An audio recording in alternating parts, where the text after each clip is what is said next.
बिस्मिल्लाहिर्रहमानिर्रहीम। कुरान मजीद के 12वें पारे के दो हिस्से हैं। पहला सूरह हूद मुकम्मल और दूसरा सूरह यूसुफ का बकिया हिस्सा।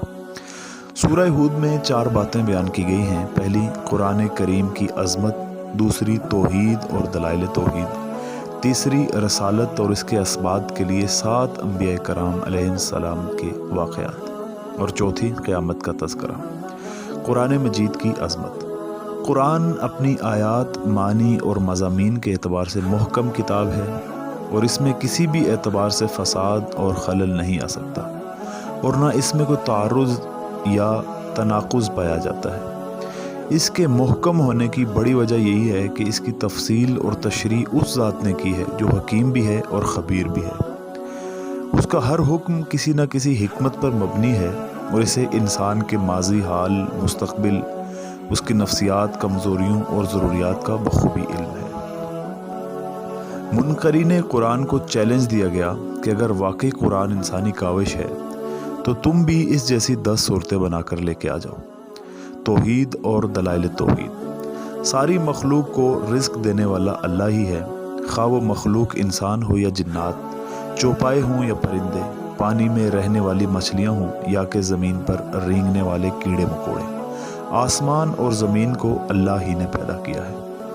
रसालत और इसके असबाब के लिए 7 अंबिया कराम के वाक़यात। पहला, हज़रत नूह अलैहिस्सलाम। इनकी कौम ईमान नहीं लाई सिवाय चंद लोगों के। उन्होंने अल्लाह के हुक्म से कश्ती बनाई, ईमान वाले महफूज रहे, बाकी सब गर्क हो गए। हज़रत हूद अलैहिस्सलाम।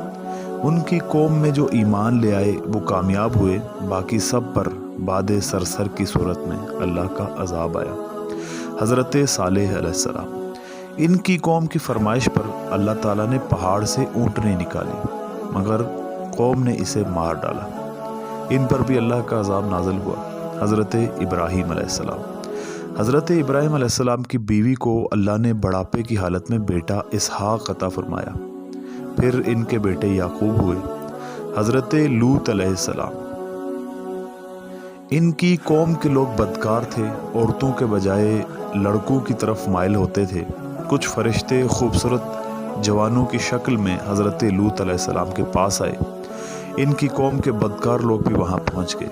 हज़रत लूत अलैहिस्सलाम ने इन्हें समझाया कि लड़कियों से शादी कर लो, मगर वो ना माने। इन पर अल्लाह का अज़ाब आया। इस बस्ती को ज़मीन से उठाकर उल्टा दिया गया और इन पर पत्थरों का अज़ाब नाज़िल किया गया। हज़रत शोएब अलैहिस्सलाम। इनकी कौम के लोग नाप तोल में कमी करते थे। जिन्होंने नबी की बात मानी बच गए, नाफरमानों पर चीख का अज़ाब आया। हज़रत मूसा अलैहिस्सलाम। फ़िरौन ने इनकी बात नहीं मानी, अल्लाह ने इसे और इसके मानने वालों को नाकाम कर दिया।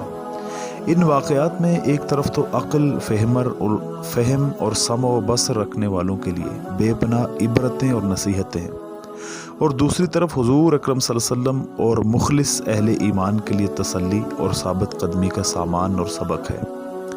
इसीलिए ये वाक़यात बयान करते हुए आपको इस्तिक़ामत का हुक्म दिया गया, जो कि हकीकत में पूरी उम्मत को हुक्म है। इस्तिक़ामत कोई आसान चीज़ नहीं है, बल्कि इंतहाई मुश्किल सिफ़त है जो अल्लाह के मख़सूस बंदों ही को हासिल होती है। इस्तिक़ामत का मतलब यह है कि पूरी ज़िंदगी इन तालीमात के मुताबिक गुजारी जाए जिनके मुताबिक गुजारने का अल्लाह ने हुक्म दिया है। तज़किरा क़यामत। रोज़े क़यामत इंसानों की 2 किस्में होंगी। पहली, बदबख्त लोग और दूसरी, नेक बख्त लोग। बदबख्तों के लिए होलनाक अज़ाब होगा जब तक अल्लाह चाहेंगे। हालत कुफ्र पर मरने वाले हमेशा हमेशा के लिए जहन्नुम में रहेंगे। नेक बख्तों के लिए अल्लाह ने जन्नत में हमेशा हमेशा की बेहिसाब नेमतें रखी हैं। सूरह यूसुफ में क़िस्सा-ए हज़रत यूसुफ अलैहिस्सलाम बिल तफसील बयान किया गया है। तमाम अंबिया कराम के किस्से कुरान में बिखरे हुए हैं, मगर हज़रत यूसुफ अलैहिस्सलाम का किस्सा पूरे का पूरा सिर्फ़ इसी सूरत में है। दूसरी सूरतों में इनका नाम तो आया है, मगर किस्सा थोड़ा सा भी किसी और सूरत में मज़कूर नहीं है। हज़रत यूसुफ अलैहिस्सलाम का किस्सा हमारे नबी सल्लल्लाहु अलैहि वसल्लम की मुबारक ज़िंदगी के बहुत ज़्यादा मुशाबिहा है। आप अलैहिस्सलाम के भी कुरैश भाइयों ने आपसे हसद किया, آپ کو مکہ چھوڑ کر جانا پڑا۔ حضرت یوسف علیہ السلام کنویں میں رہے، آپ علیہ السلام غار ثور میں رہے۔ وہ مصر گئے، آپ مدینہ گئے۔ وہ وزیر بنے، آپ پہلی اسلامی مملکت کے حاکم بنے۔ بعد میں بھائی ان کے شرمندہ ہو کر آئے، آپ کے سامنے بھی فتح مکے کے موقع پر سب نے گردن جھکا لی۔ انہوں نے کہا لا تثریب علیکم اليوم، آج کے دن تم پر کچھ عتاب نہیں ہے۔ آپ علیہ السلام نے فرمایا میں تم سے وہی کہتا ہوں جو میرے بھائی یوسف نے اپنے بھائیوں سے کہا تھا۔ قصہ حضرت یوسف علیہ السلام۔ حضرت یعقوب علیہ السلام کے 12 بیٹے تھے۔ حضرت یوسف علیہ السلام ان میں غیر معمولی طور پر حسین تھے۔ ان کی سیرت اور صورت دونوں کے حسن کی وجہ سے ان کے والد حضرت یعقوب علیہ السلام ان سے بے پناہ محبت کرتے تھے۔ ایک مرتبہ حضرت یوسف علیہ السلام نے خواب دیکھا اور اپنے والد گرامی کو اپنا خواب سنایا کہ 11 ستارے اور چاند اور سورج مجھے سجدہ کر رہے ہیں۔ ان کے والد نے انہیں منع کیا کہ اپنے یہ خواب اپنے بھائیوں کو مت بتانا۔ باپ کی بیٹے سے اس محبت کی وجہ سے بھائی حسد میں مبتلا ہو گئے۔ وہ اپنے والد کو تفریح کا کہہ کر حضرت یوسف علیہ السلام کو جنگل میں لے گئے اور آپ کو کنویں میں گرا دیا۔ وہاں سے ایک قافلہ گزرا، انہوں نے پانی نکالنے کے لیے کنویں میں ڈول ڈالا تو اندر سے آپ نکل آئے۔ قافلے والوں نے مصر جا کر بیچ دیا، عزیز مصر نے خرید کر اپنے گھر میں رکھ دیا۔ جوان ہوئے تو عزیز مصر کی بیوی آپ پر فریفتہ ہو گئی۔ اس نے برائی کی دعوت دی، آپ نے اس کی دعوت ٹھکرا دی۔ عزیز مصر نے بدنامی سے بچنے کے لیے آپ کو جیل میں ڈلوا دیا۔ قید خانے میں بھی آپ نے دعوت توحید کا سلسلہ جاری رکھا، جس کی وجہ سے قیدی آپ کی عزت کرتے تھے۔ بادشاہ وقت کے خواب کی صحیح تعبیر اور تدبیر بتانے کی وجہ سے آپ اس کی نظروں میں جچ گئے۔ اس نے آپ کو خزانے، تجارت اور مملکت کا خود مختار وزیر بنا دیا۔ مصر اور گرد و پیش میں قحط کی وجہ سے آپ کے بھائی غلہ حاصل کرنے کے لیے مصر آئے۔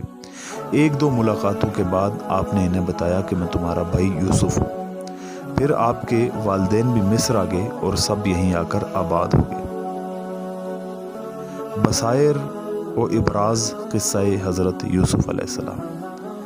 مصیبت کے بعد راحت ہے، حسد خوفناک بیماری ہے، اچھے اخلاق ہر جگہ کام آتے ہیں، پاک دامنی تمام بھلائیوں کا سرچشمہ ہے، نامحرم مرد اور عورت کا اختلاط تنہائی میں نہیں ہونا چاہیے، ایمان کی برکت سے مصیبت آسان ہو جاتی ہے، معیشت پر مصیبت کو ترجیح دینی چاہیے، دائی جیل میں بھی دعوت دیتا ہے، موزے تہمت سے بچنا چاہیے، جو حق پر تھا اس کی سب نے شہادت دی۔ اللہ تعالیٰ نے خود حضرت یوسف علیہ السلام نے، عزیز مصر کی بیوی نے، عورتوں نے، عزیزان مصر کے خاندان کے ایک ایک فرد نے۔ اللہ تعالیٰ ہم سب کو حسن عمل کی توفیق عطا فرمائے، آمین۔